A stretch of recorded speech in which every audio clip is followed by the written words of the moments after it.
Good morning and welcome back to Joe and Di's allotment channel. We're in week 3 of August now. It's a transition month, so we're sort of coming to the end of some crops like cucumbers, tomatoes are sort of rapidly turning red now and we're picking them, but we're still doing some sowing and we're still doing some planting out. So that's our sort of successional crops that we sort of like to see sort of keep going as long as we can basically.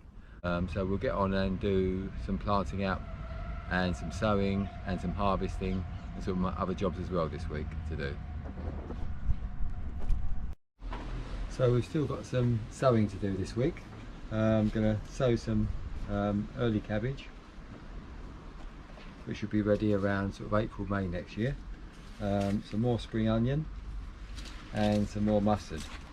So the mustard and the spring onion we sow successionally, so every 2-3 weeks, which extends the life of the crop all the way through to probably November. We'll see how they go. There's not many left in the pack anyway, so I'll just chuck the whole lot in the pot I think and see how it goes. So we've pre-watered the modules already in the pots, labelled them, so all ready to go. So these are white Lisbon spring onions. Just sort of sprinkle them gently into the pot. So each pot will be a bunch of onions. And once they get planted out, we'll get a bunch of onions from each pot hopefully. That should be sufficient there. And we've got some giant mustard, red giant mustard, which is successfully planted as well. Get a continual crop, hopefully all the way to November.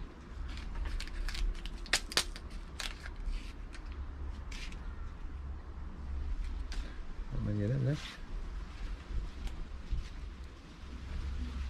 In each one.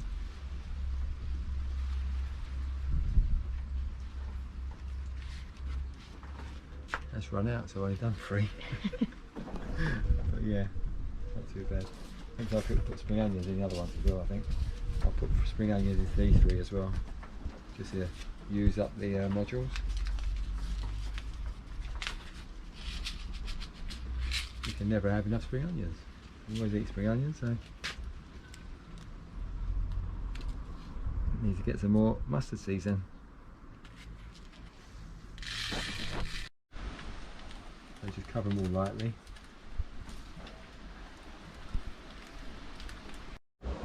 Give them a nice firm down. And even though they've been pre-watered, I might just give them another little sprinkle on top. And they'll stay out here now until they germinate.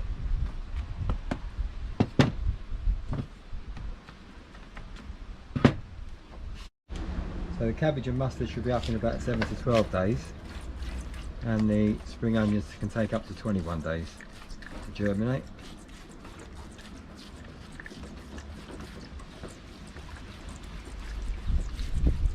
That's it.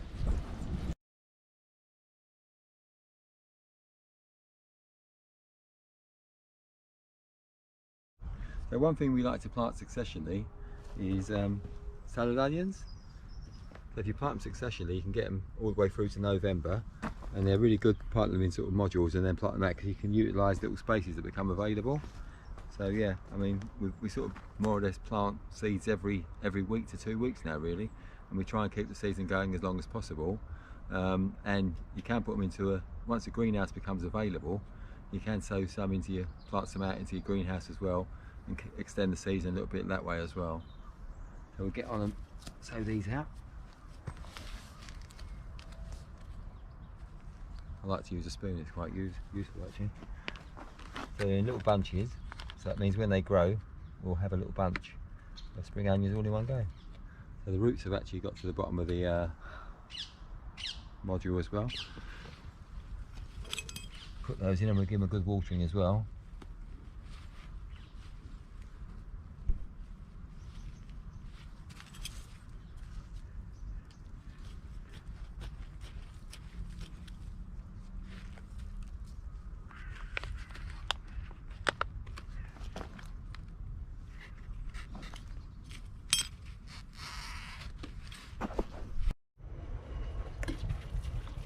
These spring onions are good watering in. They've harvested some plums. There's not many left now on the tree. and some eating apples, and we're going to harvest the outdoor tomatoes, and they're getting to quite a high level in the fridge now, so we're going to have to think about what to do with those to store some. So I've got quite a few tomatoes there in the outside plants, a nice red pepper, and a few more cucumbers.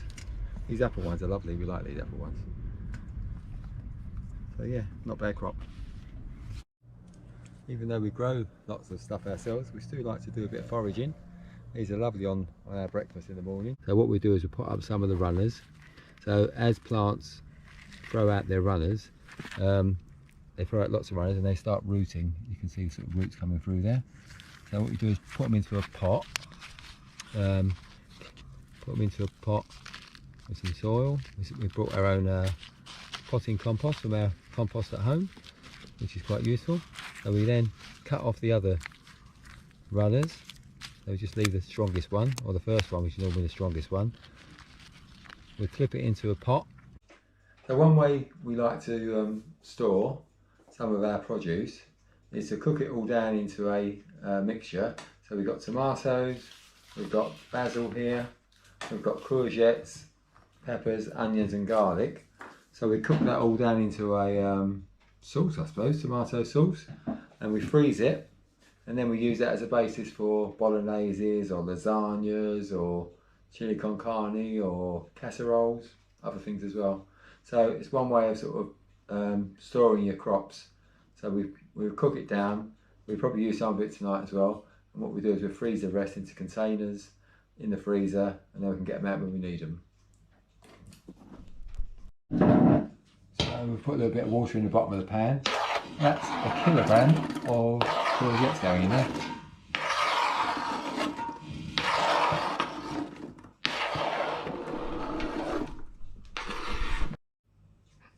So it's all our own produce in the allotment.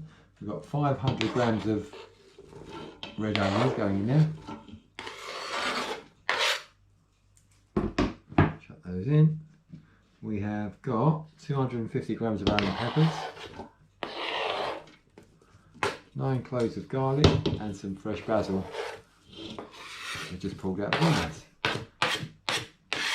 So what I'll do now is I'll chop up the probably about a kilogram of tomatoes. Probably chop those up next. So we've ended up chopping up 1.6 kilograms of tomatoes. So the pot is quite full now, really. So that cooked down.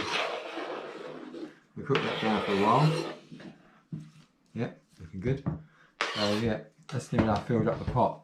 So what we do is give that a good stir in, cook it down, and once it's cooled down completely, we'll put it into freezer boxes and freeze it. And as I said, get it out when we need it. Probably after all our fresh produce has been used up completely. So towards, you know, in the autumn or winter, we can use it. Or if we are sort of short of time one day and we're going out somewhere, we'll get a box out and it'll be defrosted by the time we get home. We can use it then. So yeah, good idea to how to store some of your produce. Still got a lot of tomatoes to harvest in here as well. Loads of cherry tomatoes. Hope you've enjoyed this week's video. Give us a like, let us know that you've enjoyed it, and leave us a comment in the box if you'd like to sort of, you know, share any ideas or any comments with everybody else. Thank you for watching, and if you'd like to follow our journey through the allotment year, please consider subscribing using the circle with my picture in it below. Again, thanks for watching. Happy gardening everybody, and take care.